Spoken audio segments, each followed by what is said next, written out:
Good morning mga kamasan, dito tayo sa Crown Backyard. Pakita ko sa inyo yung mga manok dito, mga nag-champion. Isa-isayin natin. Unahin natin to. Ito, bata pa to. 8 months. 8 months pa lang.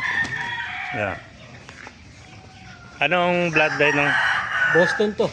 Boston Sweater? 8 months naman to mga kamasan. Napakagandang Boston Sweater. Gustong gusto ng ama ko to kasi ito daw yung hinahanap ng mga matatanda sa unaw. May puyo, May puti. uban. May uban na puti. Yung pala yung senyales. May uban na may puti. uban na matatanda sa una. Ito, yung mga naghahanap dyan ng mga senyales. May uban sa puti. Sa batok, Sa ulo, puti. Mga senyalis na mga galing na manok. 8 months pala yung mga kamaso. Ganito. Ito, kapatid niya ito. Ito yung kapatid niya. May uban din yan. Ito, wala. Ito, walang uban. Walang uban. Nagbebenta ka rin ba mga kaibigan? Ayan, pangalis mo ba yan? Pagka ganyan, magkano inalis pala isa?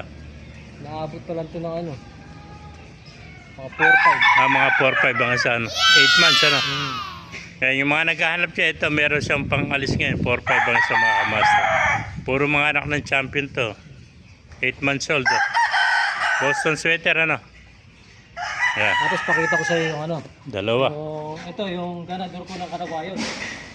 Ito ba ano ba itong kuha nito? Melsen? Anak nito to Yung aking... Bloodline yan? Black? Black Spartan? Black brown. Black brown naman pala ito.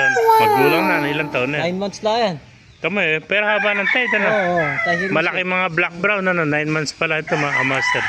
Inaalis mo rin yan? Derby size nito. Ganon din to. Nasa 4-5 black brown. Pagkakusunada nyo classmate to, baka gusto mo. Romeo Robles ito. Pinaalis to, 4-5 lang. Black brown Ayan.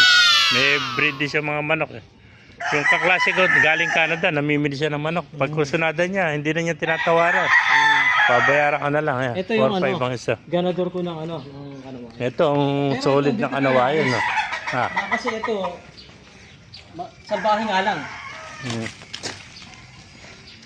Ayan Ilang taon na yung Kanawayan mo? 4 taon na to. 4 taon na. Hene Hene. Hene. Kanawayan. Lahat naging anak, nung linggo lang, nag-champion sa Kalumpit yung bumili sa akin. Yung mga anak niya, Hene na Kanawayan, 4 na taon na mga kamaster. Ito, mad to. Nakagialos ko to. Binibenta mo rin ba? Hindi. Ito, hindi. Hindi pala ito. Yung mga anak nito, yung mga pulit doon, anak niya ito. Ito yung pinaka... Ito yung pinanggagaling niya. Ito yung pinagkunan niya ng mga Kanawayan, malupit na